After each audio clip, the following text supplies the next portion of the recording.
Әзіреті Әбу Бәкірдің мұсылман болуы. Әзірет Әбу Бәкір пайғамбарымызбен көп уақыттан бері дос, қашан көрсе шынайы көңілден шұрқырасатын. Әзірет Әбу Бәкірдің сырт көзге бірден байқалатын ерекшелігі жахилияның надандықтарынан аулақтығы, рухының күштілігі, асқан ақылдылығы әрі жайдарлығы еді. Ең бастысы ол мүшріктік салттарға жирене қарайтын, сауда-саттықта адалдығымен сол өңірде аты шыққан. Онысымен де қарап қалмай, Құрайыштың көп мәселелерінде қазылық жасап, дау-дамайдың әділ шешілуіне үлес қосатын. Тағы бір ерекшелігі Құрайыштың түп шежіресін, тарихын, өткен-кеткен жақсы-жаманды ақиқаттың бәрін білетін. Расулалла әлі де ашық үндеуге кіріспегенді.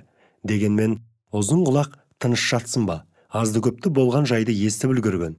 Әбу Бәкірдің Йемен сапарынан жаңа келген беті болатын. Әбу Жахил бастап, Уқба ибн Әбу Муайт қостап, Құрайыштың құзырлы қариялары оған сәлем бермекке келеді.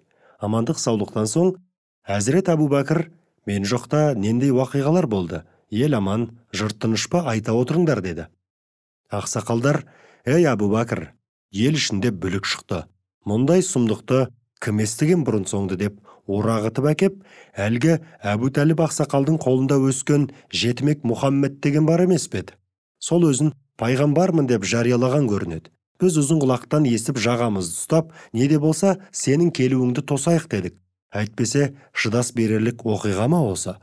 Досыңа өзің барып, мән-жайды анықтап, ақылға шақырмасаң болмас деп жамыраса шуласты. Әзірет Әбу Бәкір айтылғандарды мұқият тыңдап алған соң, кезек күттірместен Хазіреті Мұхаммедтің саллаллаху алейхи уассалам үйін бетке алды. Уа досым, пайғамбармын дегенің қауымыңнан бөлініп, ата-бабаңның дініне қарсы шыққаның рас па деп сұрады келген бойда. Ардақты пайғамбарымыз құлынтайдай тебісіп, кішкентайынан бірге өскен досы Әбу Бәкірдің айтқандарын күлімсірей отырып тыңдады да, ей Әбу Бәкір, жаңсақ емес, естігендеріңнің бәрі дәп солай. Мен саған және жалпы адамзатқа жіберілген Алланың елшісімін. Халқымды бір Аллаға сенуге шақырамын. Сен де куәлік айт, иманға кел деді. Әзірет Әбу Бәкір көңілі алабұртып, санасын сан сұраулар шырмап, аласапыран күйгенді. Бұл сөздерді бала күнінен асыр салып бірге өскен, жанындай сүйетін, өмір жалғанда ойнап та болса шындыққа қайшы сөз айтпаған Мұхаммед Әминнің өз аузынан естіген ол, сол мезетте күмән келтірместен «Ашхаду ан ла илаха илаллах ва ашхаду анна Мұхаммадан Расулуллах» деп калимаға тілін келтіріп мұсылман болды. Әзірет Әбу Бәкірді ислам ақиқаттарына шақырғанда титтей де наразылық көрсетпеуін Расулалла ылғида былайша еске алған. Әбу Бәкірден басқалардың бәрі иманға кел дегенімде сәл де болса күмән келтіріп кібіртіктеп қалған еді. Ал ол болса, еш ойланбастан менің сөзімді қабыл етті. Ардақты досының мүминдер қатарынан орын алуы Әзіреті Мұхаммедке қанат бітіргендей. Хәзірет Айша анамыздың бұл жайт турасында былай дегені бар. Алланың нәбиін Әзірет Әбу Бәкірдің мұсылман болуынан артық шаттандырған уақиғаға куә болған емеспін.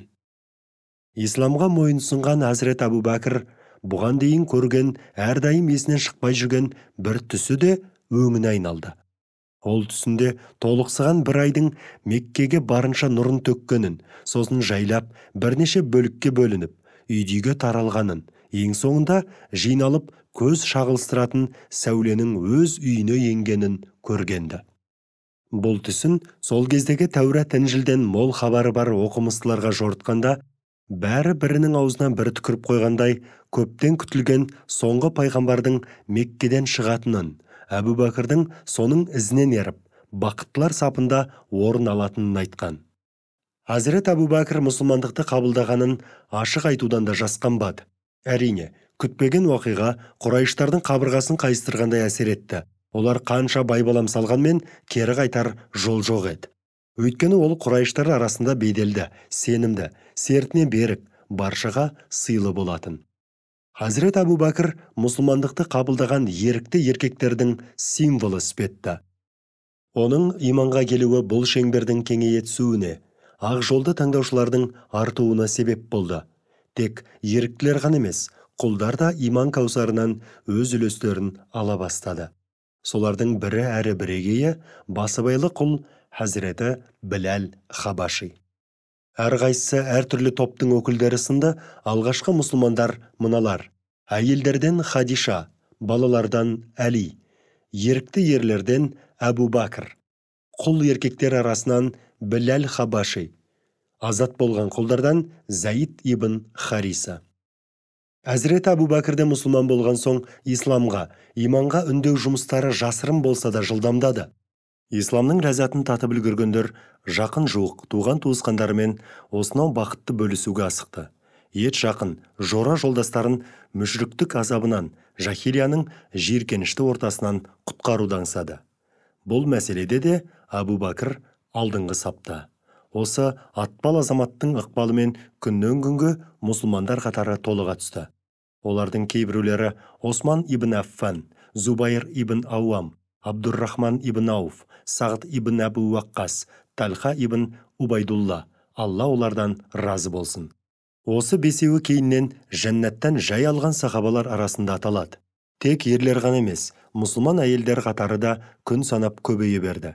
Әзірет Хадишадан соң іле-шала ислам нұры нәсіп болғандар қатарында ол кезде әлі иманға келе қоймаған Расулалланың көкесі Аббастың әйелі Үммі Фазыл, Әбу Бәкірдің қызы Әсма және Омардың қарындасы Фатималар бар. Алла олардан разы болсын. Иман жолына шақыру екі жақты жалғасын тапты. Ерлер ер кісілер арасында, ал әйелдер өз араларында ислам ақиқаттарын түсіндіруге тырысып бағады. Осы жерде әйелдер қауымының иманға жарыса ұмтылғаны байқалады. Бұл жалпы әйел затының сезімге берілгіш, тез иланғыштығынан болса керек. Әрине, бір жағына мөміндер батылданды дегенмен, мүшріктер де қол қусырып қарап қалған жоқ. Тура жолды таңдағандарды қорлап, менсінбей, көрінген жерде былапыт сөздермен балағаттады. Бірақ олар қанша қорласа да, әлемді жаратушы күш Аллаға иман келтірген бақытты ғасырдың бақтиярларына бөгет бола алмады. Керісінше, сонша әрекеттерінің желгі ұшып, мұсылмандарға шыбын шаққан құрлы әсер етпегенін көргенде, олар өздерінен өздері онан сайын ызаға булықты.